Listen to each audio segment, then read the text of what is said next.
अगर हम एजुकेशन की बात करते हैं तो बिहार में एजुकेशन का इतना बुरा हाल है कि बिहार में बच्चे सबसे ज़्यादा पढ़ाई छोड़ रहे हैं।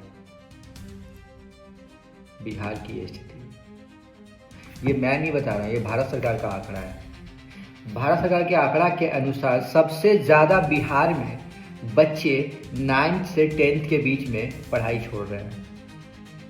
अब आप सोचो, बिहार तो ऐसे ही एजुकेशन में सबसे ज़्यादा पीछे है ना। जो रेशियो है एजुकेशन का उसमें सबसे ज़्यादा पीछे है। उसमें भी अब जो ताज़ा रिपोर्ट जो जारी हुआ है, मतलब जो जारी किया गया है, उसमें सबसे ज़्यादा 9th और 10th के बाद अगर किसी भी राज्य में पढ़ाई छोड़ने की अगर बात आती है तो बिहार सरकार का है वो, यानी कि बिहार की वो स्थिति है।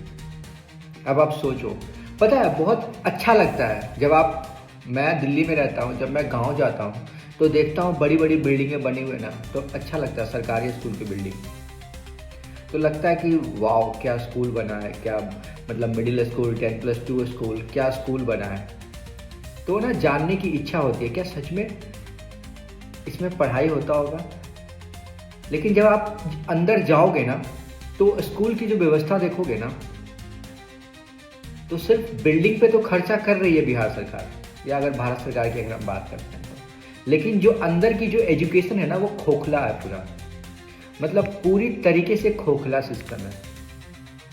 ना टीचर की व्यवस्था है, ना टीचर टाइम पे आते हैं, स्टूडेंट पार्कों में खेल रहे हैं, बड़े बड़े गार्डन बना दिए गए, बड़े बड़े फील्ड बना दिए हैं, फुटबॉल खेल रहे हैं, कोई कबड्डी खेल रहा है, मतलब जो जिसको सब टाइम पास कर रहा है।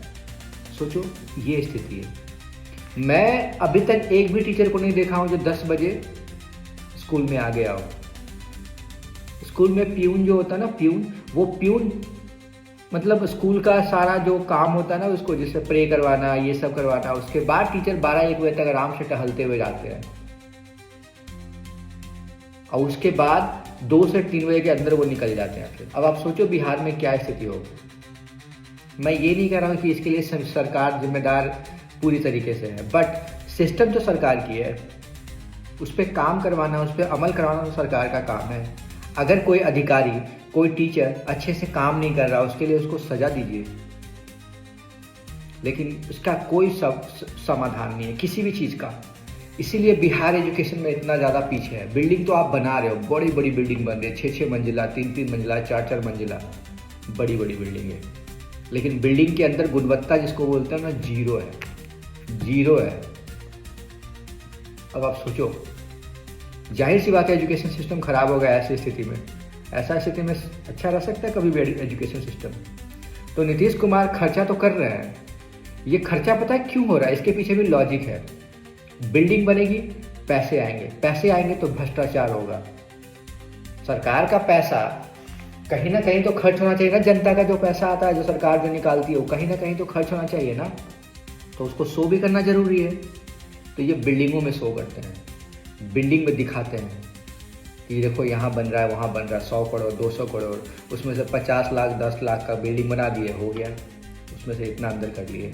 जब तक सरकार या फिर आम जनता को ये समझ में नहीं आया कि डमरू बजाने से और घंटी हिलाने से एजुकेशन सिस्टम सही नहीं होगा, तब तक ये सरकारें कभी भी मेरे बच्चे, आपके बच्चे, मेरा भाई, आपका भाई, आपकी बहन, मेरी बहन, किसी को भी पढ़ने नहीं देंगे।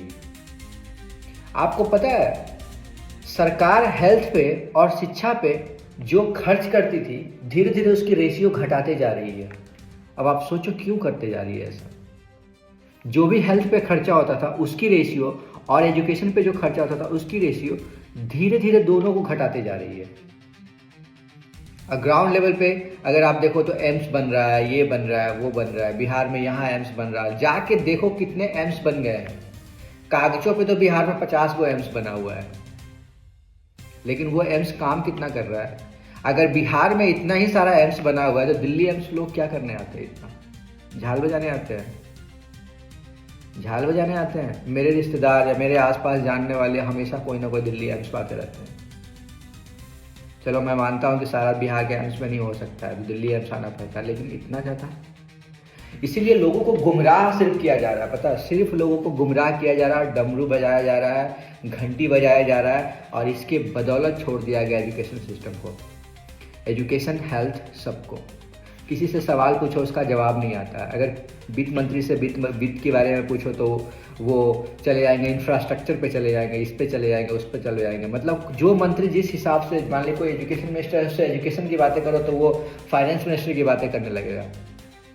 ऐसा गोल मटोल जवाब आता ना कि जिसका कोई जवाब नहीं है। अब आप इससे अंदाजा लगा सकते हो क्या स्थिति है हमारे देश की।